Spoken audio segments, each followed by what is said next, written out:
Hello everyone, this is Neha. Welcome back to our channel and I hope your preparation is going well and this time you must be on your revision mode. You must have completed all the theory concept and now you must be revising all the concept and all the formulas. So revision is very important for giving any exam. So time is very near, of course. So today we will see a few questions based on linear programming. So these questions are not so hard, not so easy.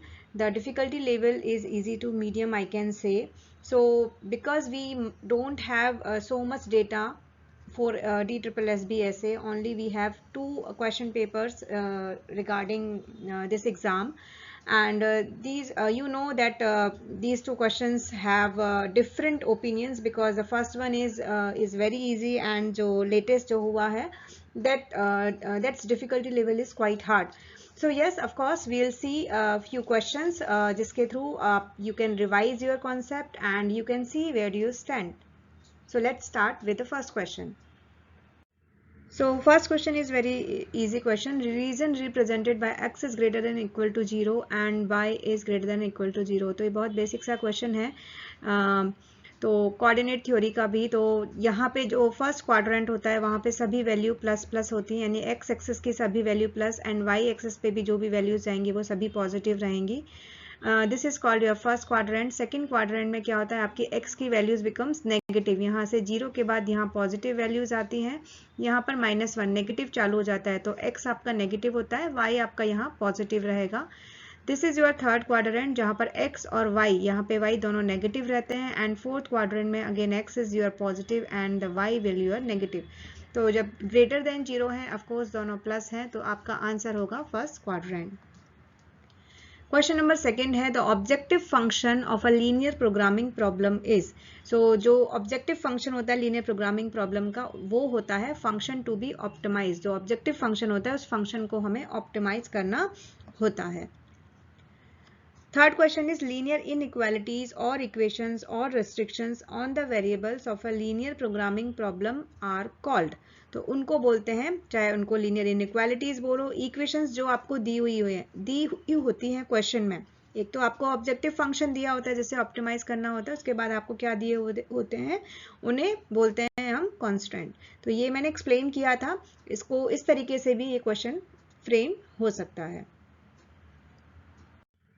Next question है set of values of decision variables that satisfy the linear constraints and non negativity condition. तो ये दो जब आप words पढ़ते हैं आपको देखते ही समझ में आ जाना चाहिए कि वो होता है फिजिबल सोल्यूशन जब ये दोनों कंडीशन सेटिस्फाई होती हैं. अगला क्वेश्चन है the maximum value of Z. आपको इस टाइप के क्वेश्चन पूछे जा सकते हैं. आपको कुछ कंस्ट्रेंट दिए होंगे, मींस इक्वेशंस दी हुई होंगी, आपसे मैक्सिमम वैल्यू और मिनिमम वैल्यू कोई भी पूछी जा सकती है. तो इट डिपेंड्स कि क्वेश्चन में जो ये कॉन्स्टेंट्स हैं वो बहुत ज़्यादा डिफिकल्ट आपको ना दिए जाएं, क्योंकि जो कॉर्नर पॉइंट्स हमें निकालने होते हैं वो फिर निकालने में कैलकुलेशन ज़्यादा आ जाती है. तो यहाँ पे इजी सा ये इक्वेशन दी हुई है, एक तो x is equal to 0, y 0 0, तो एक कॉर्नर पॉइंट आपका यहाँ हो जाएगा. x जब आप 0 यहाँ पुट करेंगे, x जब 0 पुट करेंगे तो y की वैल्यू 4 आ जाएगी, और जब y 0 पुट करेंगे तो x की वैल्यू 4 आ जाएगी. तो इस तरीके से आपके कॉर्नर पॉइंट्स बन जाएंगे 0 0 4 0 एंड 0 4. आप ये चाहें ग्राफ बनाने की यहाँ पर ज़रूरत नहीं है. सो वो जो बाउंडेड रीजन होता है जहाँ पे ये एक ट्रायंगल शेप में वर्टेक्स मैच करते हैं, वहाँ पे आपका वो बाउंडेड रीजन बन जाता है. तो दिस इज 0 0, ये आपका 4 0 4 हो गया, यहाँ पर 0 4 हो गया. ओके, तो ये आपका ये रीजन हो गया. तो अभी आपको मैक्सिमम वैल्यू पूछा है जेड में, तो हर कॉर्नर पॉइंट के लिए आप जेड की इक्वेशन में आप वैल्यू पुट करके देख लीजिए. जब यहाँ पर x 0 पुट करेंगे, y 0 पुट करेंगे, तो आंसर जेड की वैल्यू आएगी 0. जब x की वैल्यू यहाँ 4 पुट करेंगे तो 4 3 12 प्लस 0 इज 12. जब 0 4 पुट करेंगे मीन्स x की वैल्यू 0, तो this is 0 plus 4 into 4 is 16. तो मैक्सिमम वैल्यू क्या आ जाएगी आपकी 16. यही इस क्वेश्चन में मिनिमम पूछा जाता है, तो 0 will be your correct answer. Next question है the optimal value of the objective function is attained at the points. तो अभी जस्ट हमने देखा कि ऑप्टिमल वैल्यू जो है हम कहाँ से कैलकुलेट करते हैं, corner points of the feasible region के हम कैलकुलेट करते हैं कॉर्नर पॉइंट्स इक्वेशंस के थ्रू, कंस्ट्रेंट्स के through, and then we calculate the optimum value. वो मैक्सिमम भी हो सकती है, मिनिमम भी हो सकती है. So we know what is corner point. Corner points of the feasible region is are any point in the feasible region that gives the optimal value that can be maximum or minimum of the objective function. Okay. Next है which of the following is a type of linear programming problem. तो manufacturing problem, diet problem, transportation problem या all of the above. So type of जो linear program है there are basically 4 different types of linear programming problems जिन्हें हम optimal assignment problems, transportation problem, manufacturing problem और diet problem कहते हैं. तो इसका आंसर डी है. मैं डिटेल में आपको और बताती हूँ. सो बेसिकली मैन्युफैक्चरिंग जो प्रॉब्लम्स होती हैं उनमें जो कंस्ट्रेंट होते हैं वो वेरिएबल्स होते हैं, such as total work hours कितने हैं, the cost of packing materials, और इस टाइप के कंस्ट्रेंट्स होते हैं. ऑब्जेक्टिव क्या होता है फंक्शन का कि प्रोडक्शन रेट है वो कम होनी चाहिए. ओके. डाइट प्रॉब्लम्स में जो जिस टाइप के कंस्ट्रेंट्स होते हैं वो मीटिंग न्यूट्रिशनल रिक्वायरमेंट की हर बॉडी के हिसाब से, हर बॉडी टाइप के हिसाब से न्यूट्रिशनल रिक्वायरमेंट पूरी होनी चाहिए. एंड ऑब्जेक्टिव होता है cost of food consumption. Transportation problem में unique supply and demand patterns constraint रहते हैं और ओवरऑल ट्रांसपोर्टेशन कॉस्ट आपकी कम करने का हमारा ऑब्जेक्टिव रहता है. ऑप्टिमल असाइनमेंट प्रॉब्लम्स होती है किसी भी ऑर्गेनाइजेशन में number of employees, working hours of each employee, इस टाइप की जो प्रॉब्लम्स होते हैं that comes in the category of optimal assignment problem. Okay. So objective रहता है total number of task completed. तो लीनियर प्रोग्रामिंग ऐसे आपको समझना है कि basically linear programming is used कहाँ पे, अगर एप्लीकेशन देखें तो it is used to help businesses to maximise their profit. किसी भी बिजनेसेस का प्रॉफिट मैक्सिमाइज हो और उनकी कॉस्ट कम से कम हो, मिनिमाइज हो. So they can do this by identifying their constraint. तो कंस्ट्रेंट को आइडेंटिफाई करके ही उनका प्रॉफिट उनका बढ़ सकता है और कॉस्ट कम हो सकती है. तो इसके लिए दे राइट एंड ग्राफ बनाते हैं सिस्टम ऑफ इक्वेशंस का, इनइक्वालिटीज़ का. एंड उसके बाद जो भी फीजिबल जो हमारा एरिया आता है जिसे हम फीजिबल बाउंडेड एरिया बोलते हैं उसके वर्टिसेस के हिसाब से हम जो वैल्यूज़ पुट करते हैं, आप सब्स्टिट्यूट करते हैं वैल्यूज़ को इक्वेशंस में और उसके हिसाब से आप कॉर्नर पॉइंट्स निकाल के ऑब्जेक्टिव को मैक्सिमाइज या मिनिमाइज जो भी आपकी रिक्वायरमेंट है उस हिसाब से आप यूज़ करते हैं. सो एक और क्वेश्चन एक और बार मैं बता देती हूँ कि लीनियर प्रोग्रामिंग में प्रॉब्लम जैसे यहाँ पर टाइप्स ऑफ लीनियर प्रोग्रामिंग के 4 टाइप्स हो गए. लीनियर प्रोग्रामिंग बेसिकली 3 टाइप्स के होते हैं. सिंप्लेक्स जो हमने पढ़ा, सिंप्लेक्स जो एक ग्राफिकल मेथड, सिंप्लेक्स मेथड. तो सिंप्लेक्स क्रिस क्रॉस और एलिप्सॉइड होता है. Simplex involve using vertices of the feasible reason. जो हम इस तरीके से जो भी फीजिबल आपका जो ये रीजन बनता है उसके जो ये वर्टिसेस होते हैं वो इन्वॉल्व होते हैं to find the maximum profit. Criss cross में फीजिबिलिटी या कंस्ट्रेंट्स नहीं आते हैं और एलिप्सॉइड में इज फॉर इक्वेशंस और inequalities that are non linear. तो ये जनरली ये जो 3 वर्ड हैं सिंप्लेक्स, क्रिस क्रॉस और एलिप्सॉइड, आप थोड़ा सा अपने दिमाग में इसको याद कर सकते हैं, रख सकते हैं. इट मे बी आस्क आएगा तो ज़्यादा डिटेल में नहीं आएगा, ऑप्शन पूछे जा सकते हैं. नेक्स्ट क्वेश्चन है in a transportation problem with 4 supply points and 5 demand points how many number of constraints are required in its formulation. तो नंबर ऑफ कंस्ट्रेंट कितना इस फॉर्मुलेशन में रिक्वायर्ड होंगे, आपसे कंस्ट्रेंट इसमें पूछे हैं. तो आप ये ध्यान रख सकते हैं कि ट्रांसपोर्टेशन प्रॉब्लम में विथ इसको m सप्लाई पॉइंट्स आप कंसीडर कर लें और n डिमांड पॉइंट्स होते हैं. तो नंबर ऑफ कंस्ट्रेंट्स होते हैं m + n. एंड वेरिएबल अगर आपसे पूछे जाएं तो वेरिएबल होंगे m × n और नंबर ऑफ इक्वेशंस जो होंगी वो होंगी m + n - 1. तो ये आप याद रख सकते हैं. तो यहाँ पर नंबर ऑफ कंस्ट्रेंट पूछे हैं तो नंबर ऑफ जो कंस्ट्रेंट होंगे वो होंगे आपके m + n, दैट इज 5 + 4 9 आपका हो जाएगा आंसर. सो नेक्स्ट क्वेश्चन है simplex method of solving linear problem uses all the points in the feasible region, only the corner points of the feasible region, intermediate points within the infeasible region, only the interior points in the feasible region. तो we know only the corner points of the feasible region. तो simplex method जैसा कि आपको पता है it is the most popular method for the solution of linear programming problems and it can be used for 2 or more variable as well. And simplex method is not used to examine all the feasible solutions. So it deals only with a small and unique set of feasible solutions, the set of vertex point, extreme points या जिन्हें हम corner points भी बोलते हैं. Okay. Next question है, where are m sources and n destination in a transportation matrix, the total number of basic variables in a basic feasible solution। तो total मैंने जैसा कि प्रीवियस क्वेश्चन में बताया कि कंस्ट्रेंट होते हैं m प्लस n, ये होते हैं constraint. Total number of variables होते हैं m इंटू n, और उसमें से क्योंकि यहाँ पर स्मार्टली m इंटू n भी नहीं दिया है कंफ्यूज करने के लिए, so total number of basic variables in a basic feasible solution में जो वेरिएबल्स होते हैं वो क्या होते हैं आपके m plus n minus 1। Next question है, अ feasible solution to an LP problem must satisfy all of the problem's constraints simultaneously, need not satisfy all the constraints, only some of them, must be a corner point of the feasible region, must optimize the value of the objective function। So a feasible solution to an LP problem जो होगा that must satisfy all of the problems constraints simultaneously, एक साथ जो problem के constraint है वो satisfy होने चाहिए।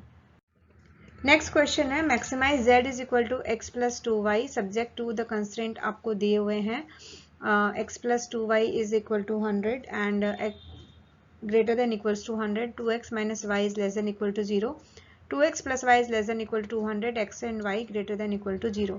तो सबसे पहले आपको क्या करना है, इक्वल्स टू कंसीडर, आप फर्स्ट इक्वेशन को ले लीजिए, first second third and fourth. So first को जब आप कंसिडर इक्वल्स टू 100 करेंगे तो जब x की वैल्यू 0 पुट करेंगे तो y विल बी 50, एंड जब x की वैल्यू आप 100 पुट करेंगे तो y की वैल्यू आपकी 0 हो जाएगी, या फिर y को 0 पुट करेंगे, आप ऐसे भी कंसिडर कर सकते हैं क्योंकि एक बार आपको एट अ टाइम x को 0 और y को 0 करना है। दूसरी इक्वेशन की बात करें तो जब x 0 होगा तो y विल बी 0, और जब y आपका 0 होगा तो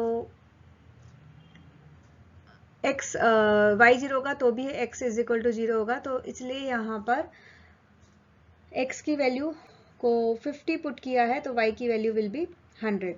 सेकेंड में 2x plus Y is equal to 200 है, तो जब x 0 पुट करेंगे तो y हो जाएगा आपका 200, और जब y 0 पुट करेंगे तो x विल बी आपका 100।